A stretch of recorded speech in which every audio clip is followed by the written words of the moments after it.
I don't think there's a lack of material on these videos discussing game planning and goal setting. I think I've covered that stuff a lot. However, Parker Hill in Sacramento in Coach Cleary's office asks a really good question. He says, so how does one reflect? Is there a process in reflecting? And so that really got me thinking a little bit. And my first response to Parker was, I think it's an interesting time that we're living in, okay? Like we're living in a time where we're just not allowed. We don't give ourselves permission to ever be bored. We have to be busy. We're always busy doing stuff. Like just picture this. I was in the DMV, not so long ago, long line. Everybody in that line, of course, was on their phone. Okay? Everybody was on the phone, myself included. If you're going to wait an hour plus, you might be on the phone. But I recall being in a Starbucks line not so long ago, and there I was, short line. I don't know how long I'd be in the line, maybe 5 minutes. And I whip out my phone like the other people whip out their phone. I remember back in the good old days before these devices hooked us, you used to create small talk. There'd be some dialogue with people waiting in line, but those days are long and gone. We don't give ourselves the chance to create the small talk, and we don't give ourselves the chance to really be bored. Now, check this out. So, just look at your phone, okay? Go into settings, go into screen time. Maybe just take a pause, pause from this video, hit your settings, go to screen time. What's the average amount of hours that this little culprit is taking from you? How many hours a day are you actually on your cell phone?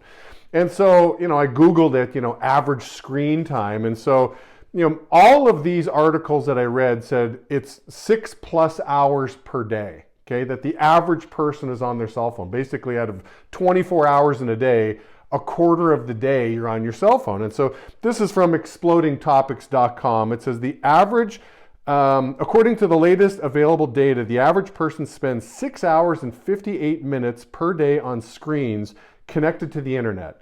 That's a 1% increase, 4 minutes on average, over 2021's figure, equating to 5 billion plus days when extrapolated across all global internet users. So we're spending more time now than we ever did. And I know, obviously some old people like, yeah, today's young people, they're stuck on devices. Well, the articles that I read, the average millennial and Gen Z will be on it around 6+ hours a day, and the average baby boomer is on it around the same. So this isn't unique to the young people. We're all hooked on these devices, but we don't allow ourselves to ever get bored. And so I think that's part of the challenge. I remember hearing years ago from the old church that I attended up in LA, Core Church, Steve Wilburn. He said, if the devil can't make you bad, he'll make you busy. He's trying his best to make you bad, but this guy just won't break. He won't be bad. You know what? I got another plan. Let me just make him busy. Take your eyes off doing good things, make you so busy. And it's like, that's an interesting perspective. So we are really busy. I don't know anybody who's not busy. You could be unemployed. You're still busy. Everybody's busy doing. The question is, are you doing something that matters? Are you engaged in important activities? Years ago when Gary Polson was prospecting our business, he hung out with me for a day in my office and he asked me, Jamie, what's your biggest challenge? And I remember saying to him, this is 20+ years ago, I said, Gary, it feels like my speedometer, okay? If my life had a speedometer, it says 100 miles an hour, like you're just go. But it only feels like I'm going 10 miles per hour. It feels like I'm spinning my tires on ice.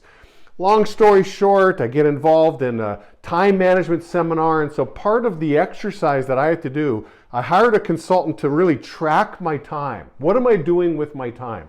And this was one of the most painful exercises I ever had to do.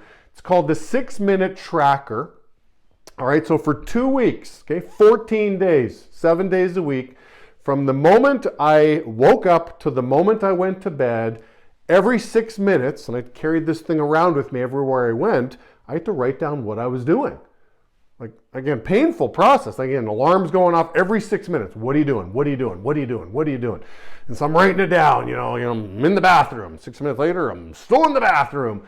And so as I give all this input to the facilitator, it spits back the data to say, hey, here's a pie chart of how you spend your time, Jamie.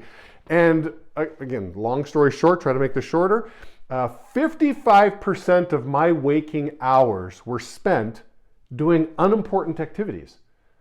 I'm like, unimportant activities? Now, this doesn't mean I was just wasting time. Like, oh, there's Jamie just engaged in video games for too long. No, this was just the tricky things, quadrant 3 things, for those that follow, the time matrix. These were urgent matters, but they weren't important matters. Things like, I'm on a call that probably should have taken 6 minutes, let's say, but instead it took me 36 minutes. So why did that particular call, where it was something simple that you're dealing with, why did it take so much time? Are you wasting your time? So that's really some of the thought process I wanted to start this video off with. Again, if you're going to reflect properly, we have to watch out for the big enemy of busyness, okay? Busyness is the culprit that we have to challenge here. So I'm going to give you 3 tips. All right, so the first tip, really simple. Stop. Okay, stop, pause, get quiet time. Right? Again, there's noise. We have this noise going on, whether it's the cell phones we're addicted to, the conversations we're all having. You've got to get comfortable being uncomfortable. And a lot of times that means just get some silence. Get to a place where you can just stop. You can think. You don't even have music on, but we need quiet time. Ideally, you want to get into a routine where it's the same time, the same day, the same place. Years ago at a John Maxwell seminar, I remember him talking about his thinking chair. He's got a chair in his office that you can't just sit in that chair and watch TV. Like, if you're going to sit in that chair, that is the chair to think in. And that's where he'd get his ideas and get inspired to write. And he wrote over 100 books. I'm like, that's a really good idea. So can't see it right now, but in my office here, I do have a thinking chair. You're not allowed to sit in that chair unless you're going to think. You've got to stop, again, engage in some quiet time. That is step number 1. As uncomfortable as that can be at times, and it's like, well, duh, of course you got to do that. I challenge a lot of people. I think most people aren't doing that. We're just so used to doing. Go, go, go, go, go. You could just get to the wrong place faster if that's what you're doing. Stop, take a time out. The second tip is self-awareness, all right? Self-awareness is the gift you give to others. Like, when you're aware, man, other people benefit greatly from your self-awareness. So, I know every now and then Patrick Bet-David gives me some shout outs. So in this video, with obviously a much smaller audience, I'm going to give him a shout out here. So years ago, before Pat ever became famous, we're hanging out, we loved spending time with each other. And, Pat called me out on something. He says, hey, Jamie, why do you swear so much? And I was not aware. Okay, I was thinking, like, why do I swear so much? I guess I do kind of cuss like a sailor. I didn't think much of it. It's just part of my dialogue, maybe part of my upbringing. And in my household, my mom would cuss, my dad would cuss, like there'd be just cussing. I didn't think much of it, but in just everyday dialogue, I would cuss. And so that was my response to Pat. And he says, what I've observed is people that swear a lot tend to be unintelligent. They don't have a vast vocabulary, so they substitute the words they should be using with swear words. And that really made me pause and take a look inside, do some inventory in my personal life. So I'm like, well, I don't want to come across as somebody unintelligent. So I started keeping a tracker. It was my swearing tracker. And every time I cussed, I'd put a little tick on this tracker. So my first week that I did it, I'm like, oh my goodness, I unintentionally swore 44 times. I'm a sailor, basically. I got to fix this. And so I kept this tracker for an entire year. Again, talk about a painful process, but I needed some awareness. I needed to be self-aware that this was happening. And I remember towards the end of this, I went 6 weeks without saying a cuss word. And I'm like, I think I've got this under control. And I like telling people, whatever it is that you want to work on, when you're finally self-aware, you're over 50% of the way of accomplishing that goal. The actual work it takes to get that done, that's less than half. But you are over halfway when you have discovered what it is that you're trying to improve on, what it is you're trying to fix.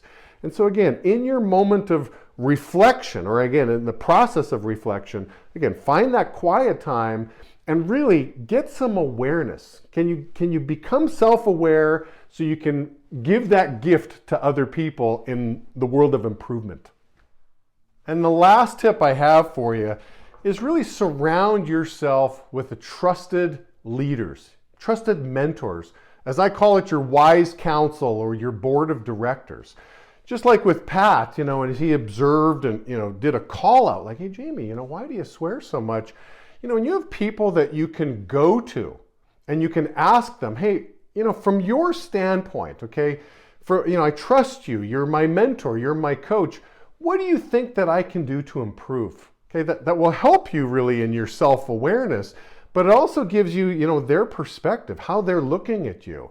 In episode 20, I talked about criticism, and I'll say this quote again. I think it's a great quote from Norman Vincent Peale. He says, the trouble with most of us, and maybe he should say the trouble with all of us, I don't know anybody who's exempt from this, is that we would rather be ruined by praise than saved by criticism. So most people don't gravitate. They're not running into the line of fire of criticism. Hey, I'm looking for it. Give me some criticism. No, we just love to be showered by praise. But if you're going to improve and you're going to be effective with your time and you're not going to waste your time, and again, you're reflecting, okay? That's really today's topic here is reflection. I want to hear what other people have to say, and they may see something. They see the blind spots. I've always thought of the blind spots, like if you're driving a car and you've got a burned out rear taillight, usually the only way you're going to find out that you have a burned out rear taillight is when the police pull you over and say, hey, by the way, here's a fix-it ticket. But if you've got a neighbor who's like, hey, by the way, Jamie, I've seen you come in and out of the garage, you got a burned out taillight. That's what a coach can do for me when I go to them. It certainly motivates the coaches that here's an eager student looking to level up. And it shows them that you're self-confident, that you're self-assured. It takes somebody with a good, strong self-image to say, hey, listen, I will welcome the criticism. So those are my tips for you, Parker. I think it's a great question on dissecting the reflection process. Again, is there a process? And I think so. I mean, stop, get that quiet time, get all the noise away. Look for the same routine if you can every week. Get some self-awareness happening. It's a gift to everybody else, and find great mentors to help you. So I hope you enjoyed. That's all I have for now.